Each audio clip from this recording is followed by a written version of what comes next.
할렐루야. 아멘. 잘 오셨습니다. 우리 곁에 계신 분들하고 이렇게 한번 인사해 봤으면 좋겠습니다. 하나님을 기대합시다. 하나님을 기대합시다. 우리 한 번 더 인사해 볼까요? 하나님이 채우십니다. 하나님이 채우십니다. 아멘. 우리가 하나님을 기대하고 하나님을 사모하고 하나님을 갈망할 때에 하나님께서 우리 인생을 만나 주시고 흡족하게 채워 주시고 우리 인생을 변화시켜 주실 줄 믿습니다. 아멘. 그 믿음 가지고 함께 하나님 말씀 같이 봉독하겠습니다. 하나님의 말씀은 신약 성경 요한일서 4장 7절부터 11절까지 말씀입니다. 요한일서 4장 7절부터 11절까지 말씀, 제가 가지고 있는 성경으로는 신약 392면에 있습니다. 요한일서 4장 7절부터 11절까지 말씀 찾으셨으면 저와 한 절씩 교독하여 봉독하도록 하겠습니다. 사랑하는 자들아, 우리가 서로 사랑하자. 사랑은 하나님께 속한 것이니 사랑하는 자마다 하나님으로부터 나서 하나님을 알고 사랑하지 아니하는 자는 하나님을 알지 못하나니 이는 하나님은 사랑이심이라. 하나님의 사랑이 우리에게 이렇게 나타난 바 되었으니 하나님이 자기의 독생자를 세상에 보내심은 그로 말미암아 우리를 살리려 하심이라.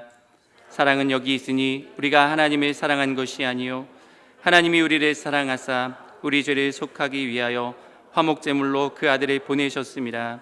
함께 읽겠습니다. 사랑하는 자들아, 하나님이 이같이 우리를 사랑하셨은즉 우리도 서로 사랑하는 것이 마땅하도다. 아멘. 미국의 국제정치학자인 조지프 나이 교수가 쓴 이 소프트 파워라는 책에 보면 냉전 시대 때 미국이 소련을 누르고 승리자가 될 수 있었던 것은 당시 미국의 군사력인 하드 파워 때문이었다라고 말을 합니다. 그러나 그 이후에 미국이 세계 유일의 강대국 대접을 받을 수 있었던 것은 하드 파워가 아니라 소프트 파워 때문이었다라고 강조하는데요. 맥도날드나 코카콜라, 헐리우드 영화와 같은 것들이 전 세계를 지배하고 있는 것이 현실입니다. 그런데 안타깝게도 미국은 이런 소프트 파워의 강점은 소홀히 하고 하드 파워만 내세우다가 결국 제국주의로 전락하고 말았다라는 그런 비판을 받게 되었다고 이 저자는 지적하고 있습니다. 여기서 말하는 하드 파워는 한마디로 물리적인 힘을 가지고 몰아붙이는 것, 즉 군사력, 외교력, 경제력 등에 기반한 물리적인 제재와 같은 것을 말합니다. 반면에 소프트 파워는 이 문화로 대표되는데 명령과 강제력으로 몰아붙이는 것이 아니라 자발적 동의하에 스스로 마음을 열고 움직이게 만드는 힘을 이 소프트 파워라고 말을 합니다. 1990년대 말 중국과 일본을 중심으로 불기 시작한 한류 열풍이 이제는 미국과 유럽을 넘어서 세계 곳곳을 점령하고 있는 것을 보면 조지프 나이 교수의 이 말이 참 일리가 있는 주장이라는 그런 생각이 듭니다. 해외여행을 나가보면 한국 드라마와 노래에 푹 빠진 젊은이들을 어렵지 않게 우리가 만나볼 수 있습니다. 그러다가 한국 여행객을 만나기라도 하면 드라마와 노래를 통해 배운 한국말을 유창하게 말하기도 합니다. 여러분 한번 잘 생각해 보십시오. 한국이라는 이 조그마한 나라가 이렇게 유명해진 게 역사상 언제 또 있었습니까? 세계 어디를 가든 한국이라는 나라를 알고 한국인이라면 대접을 해주고 그리고 한국어로 말을 걸어오는 사람을 만날 수 있는 현실이 어떻게 가능해졌겠습니까? 이것이 바로 소프트 파워의 영향력입니다. 그렇다면 오늘날 우리 한국 교회가, 우리 교회가 회복해야 할 소프트 파워에는 어떤 것들이 있을까요? 솔직하게 이야기하면 그동안 우리 한국 교회는 하드 파워를 키우는 데 너무 열중해 왔습니다. 예배당을 크게 짓고 출석 교인의 수를 늘리고 교회의 재정을 키우는 데에 너무 집중한 나머지 교회가 외형적으로는 성장했을지 모르나 개혁의 주체에서 개혁의 대상으로 전락하고 말았습니다. 그럼에도 불구하고 우리가 회복해야 할 소프트 파워는 무엇이 있을까요? 물론 많은 것들이 있겠지만 그 중에서도 제일 필요한 것이 바로 사랑입니다. 사랑은 기독교의 가장 대표적인 영적인 소프트 파워입니다. 신구약 성경 전체를 관통하는 메시지 하나를 꼽으라고 한다면 사랑이라고 말할 수 있습니다. 모세를 통해 이스라엘 백성들에게 주신 율법도 결국 하나님 사랑, 이웃 사랑, 사랑으로 귀결됩니다. 예수님께서도 사랑으로 이 땅에 성육신하여 오신 것이고 사랑 때문에 십자가에 달려 죽으신 것임을 우리가 너무나도 잘 알고 있습니다. 그렇다면 여러분, 성경은 왜 이렇게 사랑을 강조하고 있는 것일까요? 그것은 바로 하나님 자신이 사랑이시기 때문입니다. 우리 본문 7절과 8절의 말씀을 같이 한번 읽어보겠습니다. 사랑하는 자들아, 우리가 서로 사랑하자. 사랑은 하나님께 속한 것이니 사랑하는 자마다 하나님으로부터 나서 하나님을 알고 사랑하지 아니하는 자는 하나님을 알지 못하나니 이는 하나님은 사랑이심이라. 아멘. 사도 요한은 하나님 자체가 곧 사랑이다라고 선언하고 있습니다. 우리 사람의 몸이 세포로 구성되어 있는 것처럼 하나님은 사랑 그 자체로 존재하시는 분이십니다. 여러분, 오래전에 방영되었던 추노라는 드라마를 여러분 알고 계십니까? 2010년도에 방영한 드라마로 장혁, 이다혜 그리고 성동일과 같은 배우들이 출연했던 퓨전 사극입니다. 그 당시 시청률이 35%를 달성한 그야말로 초대박난 드라마였습니다. 도망간 노비들을 쫓는 추노꾼의 이야기가 생소했던 소재였지만 탄탄한 구성과 배우들의 열연이 매우 돋보였던 드라마였습니다. 그런데 이 추노라는 드라마를 보면 주인과 종의 관계가 얼마나 불공평하고 비합리적인지를 잘 알 수 있습니다. 주인은 종의 생존에 필요한 기본 요소인 의식주를 제공해 주기는 합니다. 그런데 매우 열악한 환경, 정말 최소한의 것들만 이 종에게 제공해 주면서 종에게 어떠한 것들을 주인이 요구합니까? 종의 노동력뿐만 아니라 주인인 자신에게 절대적인 복종을 요구합니다. 이처럼 일반적인 주종 계약은 그 힘이 주인에게 집중되어 있을 뿐만 아니라 매우 불공평하게 맺어집니다. 고대에도 나라와 나라 사이에 맺는 종주권 계약이라는 게 있었습니다. 힘이 센 나라가 보호가 필요한 나라를 보호해주고 그 명목으로 돈과 노동력을 제공받는 것입니다. 그런데 여러분, 흥미로운 사실 한 가지는 고대에 발견되었던 이 종주권 계약의 모습과 닮은 내용이 성경에도 기록되어 있다는 겁니다. 바로 신명기라는 성경의 말입니다. 모세가 이스라엘 백성들에게 설교한 이 신명기는 그 기록된 형식이 고대 종주권 계약의 모습과 많이 닮아 있다라고 학자들은 이야기합니다. 신명기가 고대 종주권 계약의 형태로 되어 있다는 말은 다음과 같은 의미를 지닙니다. 먼저 주인 대신 하나님께서는 계약에 따라 자신의 권리를 요구하실 수 있습니다. 그리고 이스라엘 백성 역시 하나님의 요구에 반응해야 할 책임이 있는 것이며, 더 나아가서 이스라엘 백성들이 책임을 이행하지 않았을 때에 발생하는 그 결과에 대해서도 그들이 감당할 의무가 생긴다라는 겁니다. 그렇다면 일반적인 종주권 계약과 같이 하나님께서도 힘이 센 사람이 중심이 되는 그렇게 불공평하고 불합리한 계약을 이스라엘 백성들과 맺으신 것일까요? 하지만 내용으로만 본다면 신명기는 그런 주종의 관계를 설명하기에는 앞뒤가 맞지 않는 그런 책처럼 보입니다. 이해를 돕기 위해서 이스라엘 백성이 하나님과 맺은 계약의 내용이 어떤 것들이었는지 말씀 몇 구절을 찾아서 같이 한번 읽어보도록 하겠습니다. 먼저 신명기 5장 10절 말씀입니다. 나를 사랑하고 내 계명을 지키는 자에게는 1000대까지 은혜를 베푸느니라. 6장 3절도 읽어보겠습니다. 이스라엘아, 듣고 삼가 그것을 행하라. 그리하면 내가 복을 받고 내 조상들의 하나님 여호와께서 내게 허락하심 같이 젖과 꿀이 흐르는 땅에서 내가 크게 번성하리라. 아멘. 여러분, 단 2구절만 읽었는데도 뭔가 이상한 점이 느껴지지 않으십니까? 주인이 명하는 계명을 지키면 우리가 1000대까지 은혜를 받는다고 합니다. 주인의 말씀을 듣고 그것을 행하면 우리가 복을 받는다고 합니다. 주인이 우리에게 요구하시는 일들이 모두 주인 자신의 만족이나 행복이나 주인의 유익을 위한 것이 아니라 모두 종된 우리들의 행복을 위한 것이다라고 합니다. 이처럼 주인 되신 하나님의 요청은 하나님 자신을 위한 것이라기보다는 하나님이 지으신 인간들, 종된 우리를 위한 것임을 느낄 수 있습니다. 여러분, 어떻게 이런 관계, 이런 계약이 맺어질 수 있을까요? 바로 하나님이 사랑이시기 때문입니다.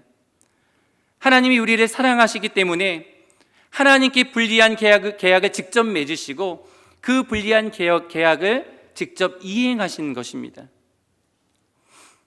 제가 어려서부터 편식을 많이 해서 몸이 약한 편이었습니다. 얼마나 몸이 약했냐면 군대 가기 전에 남자들은 누구나 다 신체 검사, 신검이라는 것을 받는데 그때 신체 검사를 받았을 때 제 키가 173cm에 몸무게가 47kg였습니다. 별로 놀라지도 않으시네요. 바람이 불면 날아갈 만한 정말 볼품없는 그런 형색이었습니다. 고등학교 1학년 때는 그때 당시만 해도 우리나라에 별로 발생하지 않았던 이 결핵이라는 병에 걸려서 꽤 오랜 기간 동안 고생한 적도 있습니다. 그런 아들이 편식을 안 하고 이것저것 잘 좀 먹어서 건강했으면 좋겠다라는 그러한 바람에 저희 부모님께서 한 번씩 저를 위해 영양탕, 이 개고기를 찾아주곤 하셨습니다. 그런데 여러분, 그걸 제가 먹었을까요? 안 먹었습니다. 그러면 부모님이 그래?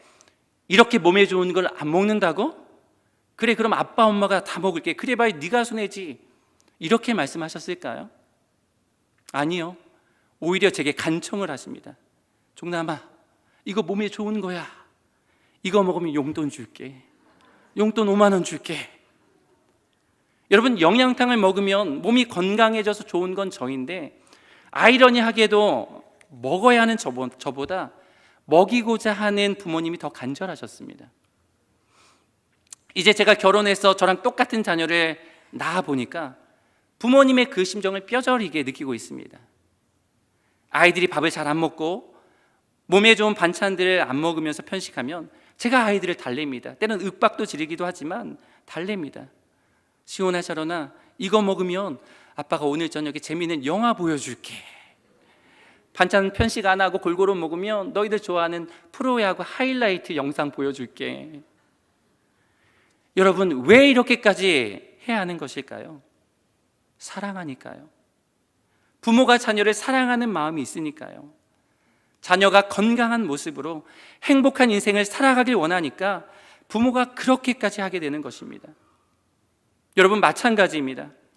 하나님도 우리를 사랑하시니까, 우리가 건강한 삶, 행복한 인생을 살아가길 원하시니까 하나님 편에서 보면 정말 불합리한 계약을 맺으시고 이행하신 것입니다.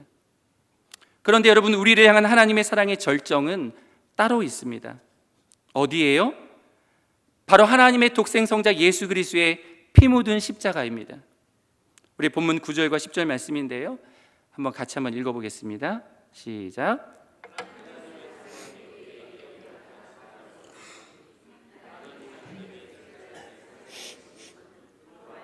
우리를 살리려 하심이라. 사랑은 여기 있으니 우리가 하나님을 사랑한 것이 아니요 하나님이 우리를 사랑하사 우리 죄를 속하기 위하여 화목제물로 그 아들을 보내셨음이라. 아멘. 제가 6살 때로 기억을 하는데요, 시장 갔다가 돌아오신 부모님께서 저와 1살 위에 이 동네 형에게 옥수수를 하나씩 간식으로 사다 주셨습니다. 저와 1살 위 동네 형 이 둘은 옥수수를 아주 맛있게 먹으면서 이 집 앞을 배회하고 있었습니다. 그런데 3살 터울인 제 남동생이 자기도 옥수수를 먹고 싶다고 저희를 졸졸 따라다니면서 정말 귀찮게 하는 것이었습니다. 그래서 동네 형이 자기 옥수수를 빨리 해치우고는 이 앙상한 옥수수대를 집 앞에 있던 농수로로 던져버렸습니다. 그러면 제 동생이 더 이상 옥수수 달라고 귀찮게 하지 않을 줄 알았던 모양입니다. 그런데 여러분, 사람 일은 한치 앞을 예상하지 못한다고 3살배기 제 동생이 버려진 앙상한 옥수수대를 따라 농수로에 빠졌습니다. 제가 정확하게 기억하는지는 모르겠는데 당시 그 농수로가 성인 남성 가슴 정도의 그런 깊이였습니다. 그러니 3살 아이에게 얼마나 위험했겠습니까? 그 순간 저와 동네 형은 이 3살짜리 동생을 구출하기 위해서 할 수 있는 것이 아무것도 없었습니다. 시골이었기 때문에 지나가는 어른도 없었습니다. 저는 그 자리에서 집을 향해 목청껏 소리를 외쳤습니다. 아빠! 종환이가 물에 빠졌어. 제 동생이 종환이거든요. 아빠! 종환이가 물에 빠졌어. 다행히도 이 외침에 잠시 쉬고 계셨던 아버지가 정말 바람처럼 달려오시더니 한 치의 망설임도 없이 농수루로 뛰어들어 물에 빠져가던 제 동생을 건져 올렸습니다. 아직도 그때 일을 생각하면 사랑은 자기 자신의 몸을 내던지는 것이구나 라는 것을 느끼게 됩니다. 사랑하는 여러분, 하나님의 독생자 예수 그리스도는 우리를 향한 하나님의 사랑 표현의 클라이막스입니다. 우리가 너무 자주 십자가 사랑, 예수님 사랑에 대한 이야기를 듣다 보니까 이제는 그것에 너무 익숙해진 나머지 십자가 사랑의 말을 들어도, 예수님 사랑의 말을 들어도 더 이상 감동적이지도 않고 무덤덤하게 반응하게 되어버렸습니다. 그런데 독생자를 내어준 하나님의 사랑은 우리의 언어로는 감히 표현할 수 없는 실로 엄청나고 대단한 위대한 사랑입니다. 최신 과학 장비를 통해 인간이 관측할 수 있는 가장 먼 별이 200억 광년거리에 떨어져 있다고 합니다.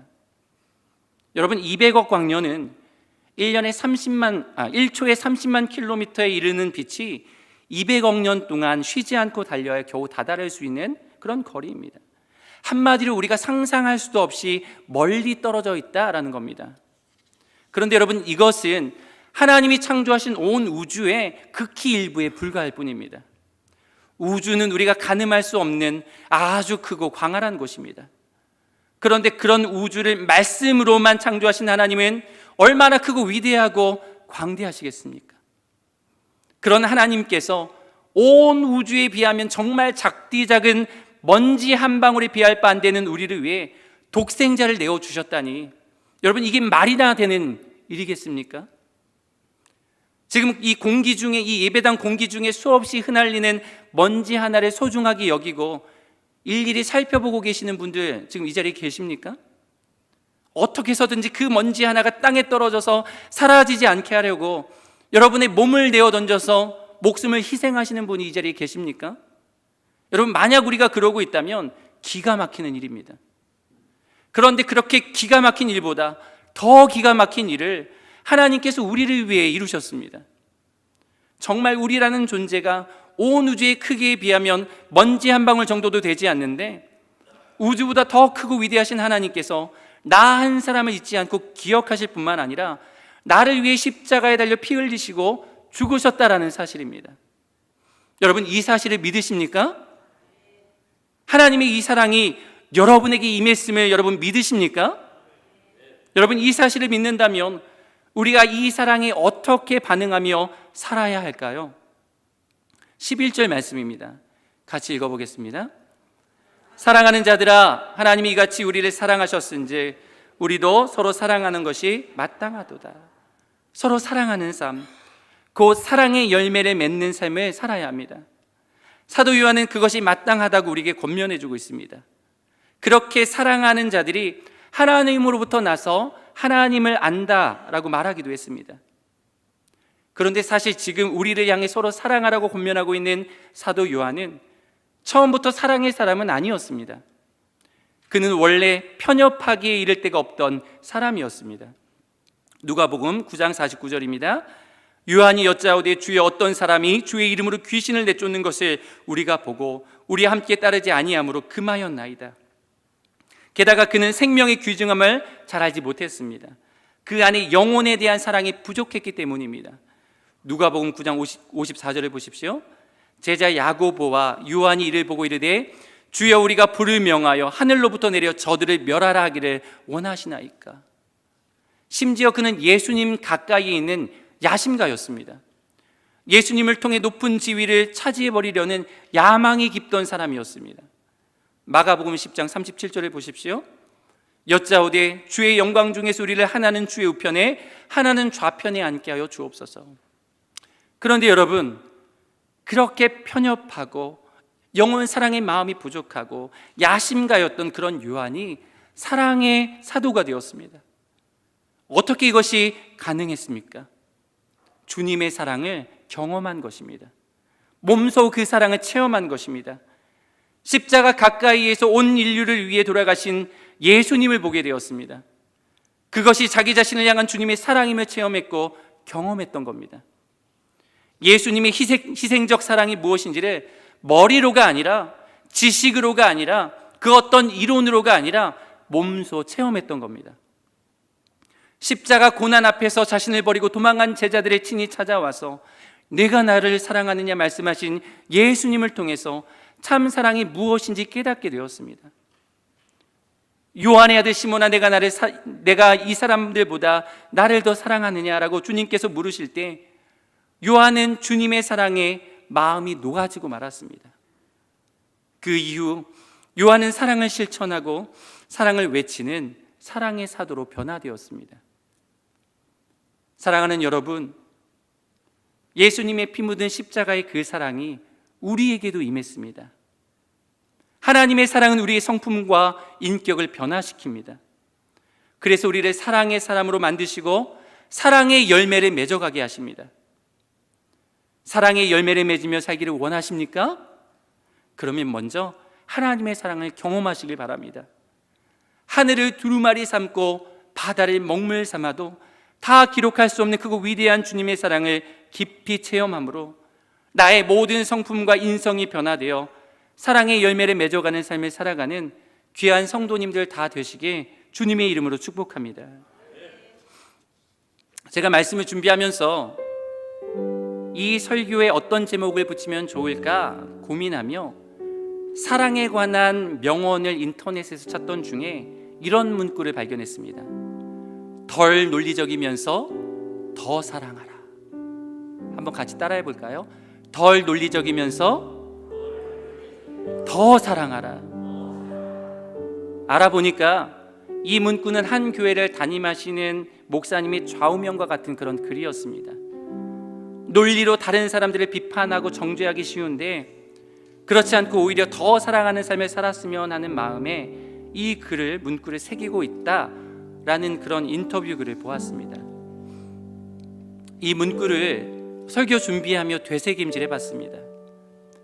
그런데 덜 논리적이면서 더 사랑하라 라는 이 문구가 다른 누구도 아닌 제 자신을 향한 말임을 느끼게 되었습니다. 왜냐하면 저야말로 따지기 좋아하던 사람이었으니까요.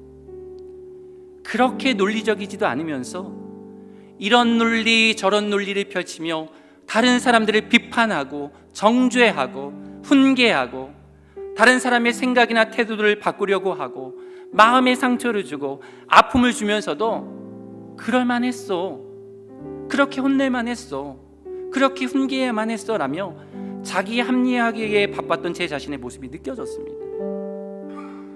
정말 내가 그렇듯 하나님께서 논리적으로 나의 삶과 나의 인생과 나의 행적을 따지셨더라면 내가 과연 구원받을 수 있었을까? 아니, 내가 지금 살아있을 수나 있었을까? 내가 실수할 때마다, 내가 잘못을 저지를 때마다 하나님께서 날카로운 잣대로 내게 따져 물으셨다면, 정확하고 완전한 논리로 나를 비판하셨더라면 내 몸과 마음이 어디 하나 성한 부분이 남아 있었을까? 여러분, 이런 생각을 하고 있으니 세상 누구보다 정확하고 완전한 논리를 갖추신 하나님께서 나에 대해서만큼은 그 논리를 적용하지 않으시고 다만 더 많이 사랑해 주심이 너무나도 고맙고 감사했습니다.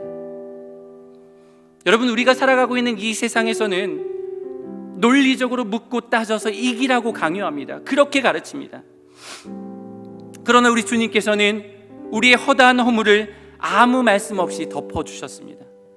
십자가의 보혈로 완전히 덮어주셨습니다. 여러분, 그 사랑을 우리가 받았습니다. 그 사랑으로 인해 우리가 생명을 얻었습니다. 이제 그 사랑을 우리 형제와 이웃들을 향해 흘려주고 나누어 주어야 합니다. 우리 덜 논리적이면서도 더 사랑하는 삶을 한번 살아내 봅시다. 그러면 분명 예수 믿는 우리의 믿음이 세상에 증명될 것입니다. 우리가 맺는 이 사랑의 열매를 통해 우리가 예수 그리스도의 제자 되었음을 교회되었음을 세상이 발견하게 될 것입니다. 2023년 올 한 해가 아직도 6개월 이상이 남았습니다. 남은 한 해 동안에도, 아니 우리가 살아가는 모든 삶의 여정 속에서 사랑의 열매를 점점 더 맺어갈 수 있는 우리 보배롭고 존귀한 성도님들 되시기를 주님의 이름으로 축원합니다. 우리 시간 주신 말씀을 기억하면서 주님의 신실하신 그 사랑을 우리가 묵상하면서 이렇게 한번 찬양했으면 좋겠습니다.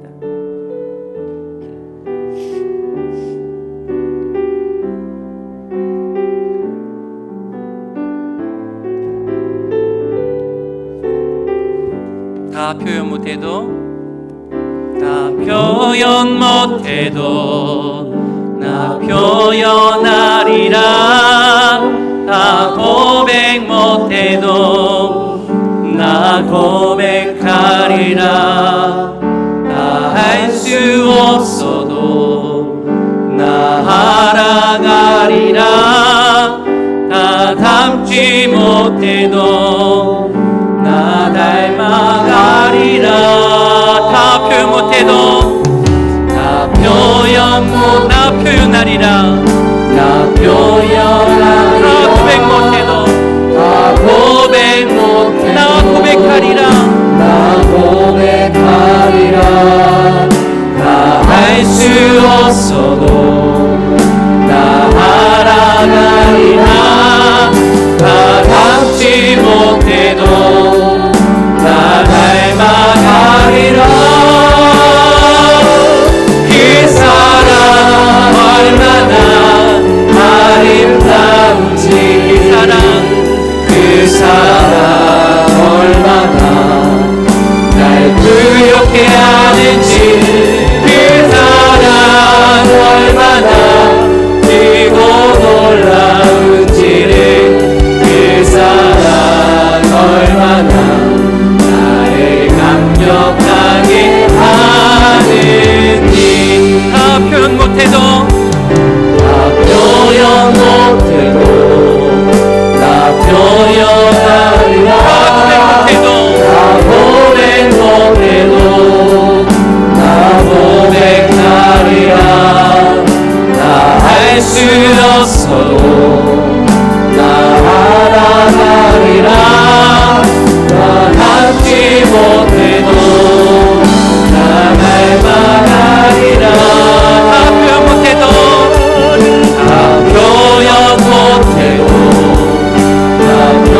표현하리라. 다 고백 못해도 나 고백하리라. 다 할 수 없어도 나 알아가리라. 다 담지 못해도 나 닮아가리라.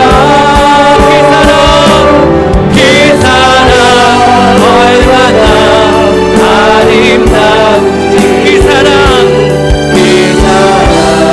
얼마나 날 부욕해 하는지, 그 사랑 얼마나 크고 놀라운지를, 그 사랑 얼마나 나를 감격하게. 우리 믿음을 가지고 한 번 더 고백합니다. 그 사랑 얼마나 아름다운지, 그 사랑 얼마나 아름다운지, 그 사랑 얼마나, 그 사랑 얼마나 날 부욕해 하는지, 그 사랑 얼마나 크고 놀라운지를, 그 사랑 얼마나. 우리 목소리로만 함께 찬양하겠습니다. 그 사랑 얼마나, 그 사랑 얼마나 아름다운지, 그 사랑 얼마나 날 부욕해 하는지, 그 사랑 얼마나 크고 놀라운지를, 그 사랑 얼마나 나를 감격하게 하는지. 사랑하는 여러분, 우리에게 주어진 인생의 여정을 우리가 걸어갈 때에 하나님께서 기뻐하시는 영적인 열매를 맺어가는 삶이 되기를 소망합니다. 교회의 영적 소프트 파워인 사랑의 열매를 많이 맺어가는 성숙된 삶으로 우리 인생이 빚어지기를 원합니다. 여러분, 그러기 위해서는요, 우리가 하나님의 사랑을 날마다 경험하는 삶이 되어야 합니다. 하나님의 신실하신 그 사랑에 압도되는 삶을 살아야 합니다. 그래야 우리가 서로 사랑할 수 있습니다. 그래야 덜 논리적이고 더 사랑하는 삶을 살 수 있습니다. 우리 이 시간 말씀을 기억하면서 함께 합심으로 기도할 때에 피 묻은 예수 그리스도의 십자가 사랑, 나를 살리신 그 사랑을 하나님 다시 한번 생생하게 느끼고 누리고 경험할 수 있는 이 밤이 될 수 있도록 우리 인생 가운데 은혜의 문을 열어 주시옵소서라고 기도하길 원합니다. 또한 우리가 한량없는 은혜, 다 갚을 수 없는 사랑을 받은 자들로서 하나님 그 사랑을 세상에 흘려주며 사랑의 열매를 맺어가는 삶이 될 수 있도록 하나님 은혜 베풀어 주시옵소서. 오늘 말씀의 제목처럼 덜 논리적이면서 더 사랑하는 삶, 다른 사람의 연약함에 대하여 따지고 비난하기보다는 허물을 덮어주고 사랑할 수 있는 예수님 닮은 사랑의 성도가 되게 해달라고 이 시간 주님의 이름을 한번 힘있게 부르짖고 함께 합심으로 기도하겠습니다. 주여